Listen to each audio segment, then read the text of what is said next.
आणि भक्तांमुळे चर्चेत असलेल्या शिर्डीमध्ये एका नव्या वादाला तोंड फुटलंय। साईबाबांनी महानिर्वाणाच्या क्षणी लक्ष्मीबाई शिंदे यांना 9 नाणी भेट म्हणून दिलेली। साई चरित्रात या नाण्याबाबत उल्लेख आहे, मात्र याच 9 नाण्यांच्या खरेपणावरून शिर्डीत वादाला सुरुवात झाली आहे। सध्या या नाण्यांची संख्या तब्बल 22 वर पोहोचली आहे। त्यामध्ये शिंदे कुटुंबाकडे 9, साई भक्त लक्ष्मीबाई शिंदे ट्रस्टचे अरुण गायकवाड यांच्याकडे 9 आणि आणखी एका शिंदे गटाकडे 4 नाणी। आमच्याकडे असलेलीच नाणी खरी आहेत असा दावा लक्ष्मीबाई शिंदे यांच्या वंशजांनी केलाय। तर आपल्याकडे असलेली 9 नाणी खरी असल्याचा दावा साई भक्त लक्ष्मीबाई शिंदे ट्रस्टचे अध्यक्ष अरुण गायकवाड यांनी केलाय। पुरातत्व विभागाकडून नाण्यांची सत्यता तपासावी अशी मागणी शिंदे कुटुंबियांकडून करण्यात आली।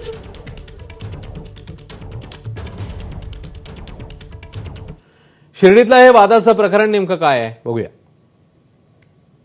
साईबाबांनी महानिर्वाणाच्या क्षणी लक्ष्मीबाई शिंदेंना 9 नाणी भेट म्हणून दिलेली।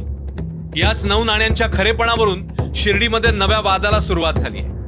लक्ष्मीबाई शिंदे यांच्या वंशजांमध्ये नाण्यांवरून दावे प्रतिदावे सुरू झाले आहेत। या 9 नाण्यांची संख्या आता चक्क 22 वर गेल्याचं समोर आलंय। सध्या शिंदे कुटुंबाकडे 9, अरुण गायकवाडांकडे 9 आणि आणखी एका शिंदे गटाकडे 4 नाणी आहेत। अरुण गायकवाड यांच्याकडे असलेली नाणी खोटी आहेत असा शिर्डीतल्या ग्रामस्थांचा आरोप आहे। गायकवाडांकडील नाणी खोटी असल्याचा आरोप करत धर्मादाय आयुक्तांकडे तक्रार करण्यात आली आहे। ऐनवेळी तक्रारदार चौकशीसाठी अनुपस्थित राहिल्यानं गायकवाड कुटुंबियांना दिलासा मिळालाय। धर्मादाय आयुक्तांकडून दिलासा मिळाल्यानंतर अरुण गायकवाड यांनी पत्रकार परिषद घेतलेली।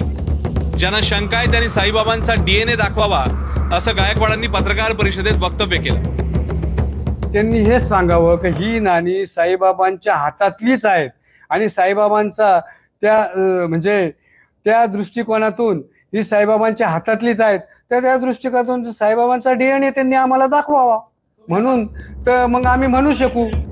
अरुण गायकवाड यांच्या वादग्रस्त वक्तव्यानंतर शिर्डीतले ग्रामस्थ आक्रमक झाले। ग्रामस्थांच्या आक्रमक पवित्र्यानंतर अरुण गायकवाड यांनी माफी मागितली। या भावना दुखावण्याचा माझा कोणताही उद्देश नव्हता। हे साईबाबा हे आमचं दैवत आहे। साईबाबा सोडून आम्ही जे साईबाबांची पूजा करत असतो घरी, तर ह्या माझ्या कोणाच्या भावना दुखावण्याचा किंवा काही गैरप्रकार असा काही नव्हता। तरी या भावना दुखावल्या असतील तरी मी सर्वांची दिलगिरी व्यक्त करतो। आपल्याकडील 9 नाणीच खरी आहेत, उरलेली बनावट आहेत असं लक्ष्मीबाई शिंदेंच्या वंशजांचा दावा आहे। लक्ष्मीबाईंची स्वतःची इच्छा होती की 9 रुपये हे इथंच राहावे आणि आम्ही सर्व शिंदे फॅमिलीने 9 रुपये लक्ष्मीबाई शिंदे यांच्या घरातच ठेवलेले। म्हणजे बाबा गेले 1918 जवळ 100 पेक्षा जास्त वर्ष होऊन गेले 9 रुपये इथंच आहे 100 वर्षापासून। तर ते बाहेर कुठेही गेलेले नाही। बाहेर जे कोणी 9 रुपये दाखवतात ते पूर्णपणे खोटं आहे।